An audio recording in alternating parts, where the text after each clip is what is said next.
In the new museum, there is a section called the Caravaggio wing, which is going to be dedicated to Caravaggio and his art.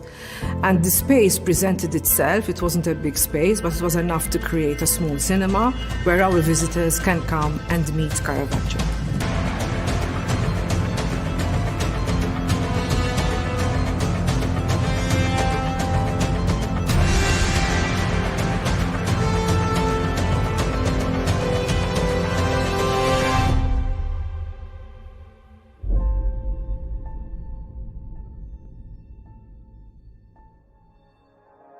Stargate Studios has been producing high-quality audiovisual material for over 15 years, both in servicing our foreign clients through the visual effects that we produce, and also from a local perspective with producing our own material.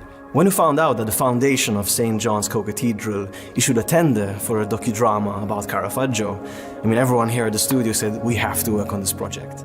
So applying for and eventually producing this docudrama was a fantastic opportunity for all our departments within our company to come together to produce something of heritage and quality in a local scenario. His period in Malta, unfortunately, is sometimes overlooked by historians and other film producers, not because they want to ignore it, but because his life is so packed with action that the Malta period sometimes is not given enough significance.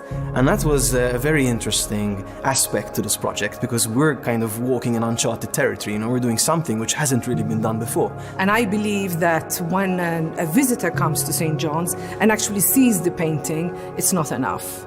Unless you have an insight into his character and to especially his formation, it would not be appropriate to be able to understand the message that he's trying to give. We were given a story that was written by Saint George, the curator of St. John's. I obviously started going through it and isolating the most important beats, the most important moments, and then essentially stringing all of those together into one whole experience. This particular project was designed to reside in a specific space, so you have to keep in mind also what the viewer has seen and what the viewer expects to see as they're making their way to the video, which is going to be in the Caravaggio wing.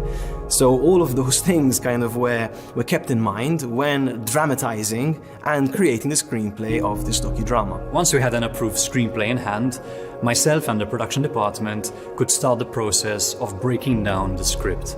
And this essentially is dissecting the project into different scenes which require different costumes, characters, locations, and all the departments that go with it. So since this docudrama had to be released in 8 different languages, we couldn't rely on dialogue to kind of really move the story forward, so the visual aspect was critical.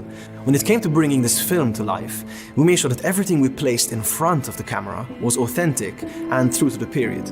We said, okay, if we're going to work on this production, we're going to do it well.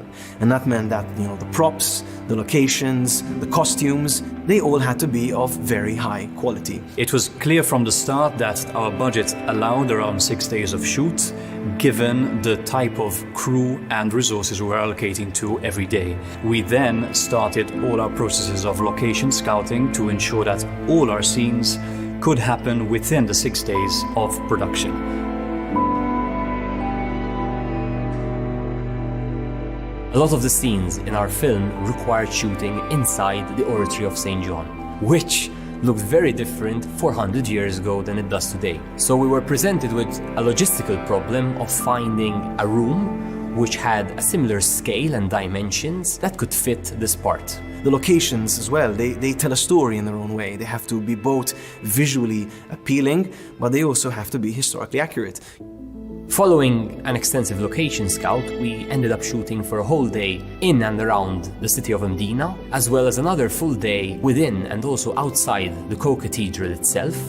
And thanks to the Malta Film Commission, who granted us access to use the Fort Ricasoli as well as the Malta Film Studios for another 4 full days, where we shot a majority of the film. Casting Caravaggio was a critical process during production. Visual examples exist of the artist, so we had to find an actor who would be really close to the likeness of the real Caravaggio, who could carry the performance without using any dialogue. So he had to be able to convey emotion and inner feelings by simply using his facial expressions and his body gestures. And when Sinclair came over to the studio for his screen test, we said, okay, we found our Caravaggio, because he was absolutely perfect. While some of the costumes were made locally and specifically for this project, ultimately we ended up shipping a lot of the costumes from Spain. Shipping what felt like a ton of costumes from abroad was not our preferred option. However, it was there that we found the quality and authenticity that the project deserved. I worked closely with the hair and makeup and wardrobe department to ensure that the human characters in the docudrama match the characters in Caravaggio's paintings. And it wasn't easy because you're never going to find an exact match. So we had to transform them to make them that exact match. So all of these different aspects were critical for us to get right. Because once you get those right, then your frame looks fantastic. As director of photography of Meet Caravaggio, the stakes were pretty high. Caravaggio is a master of light and darkness, and in essence, cinematography is light in motion. I worked very closely with David to ensure that the visuals we capture on set were an homage to Caravaggio and his art. And I believe it was from the initial stages that we got to mood board or storyboard the major scenes in the documentary so that we can establish the palette and the lighting treatment of our film. We shot our movie using 8K digital cinema cameras and Cine-grade lenses to ensure that our project is not only cutting edge today, but is also future-proof and relevant for many years to come. Shooting through COVID presented its own set of challenges, which we as a production crew had to adapt to. In fact, we ensured that all actors and crew underwent a swab test before even showing up on set. Besides that, we took all the precautions necessary on set, from everybody wearing masks to sanitizing stations to special considerations for costume and catering, and the list went on and on. Stargate Studios is a company that provides visual effects to the international market, and it's a great blessing to have all these resources in-house. And very fitting as well to be part of this project. Caravaggio is a period piece taking place 400 years ago, so naturally we did need to use visual effects to tell our story. This docudrama had two aspects to sound. There was the voiceover, which would carry the information, and share extra information with the viewers, which the visuals could not.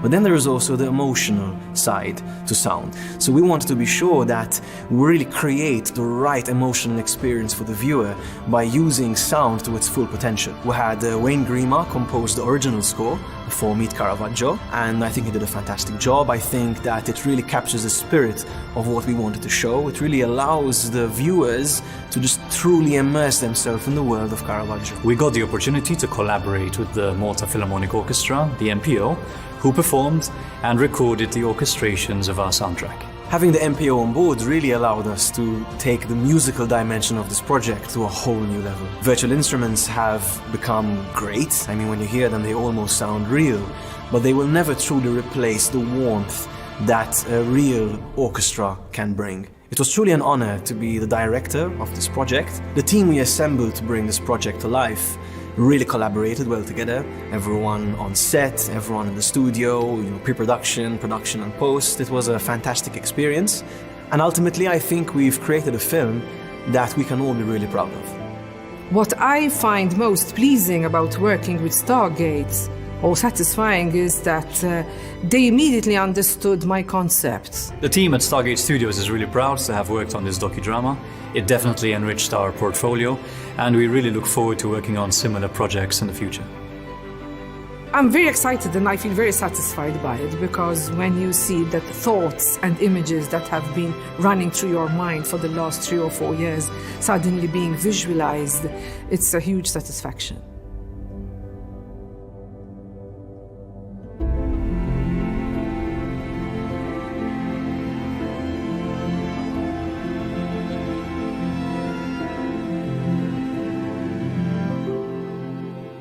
This project is part-financed by the European Union under the European Regional Development Fund, European Structural and Investment Funds 2014 to 2020.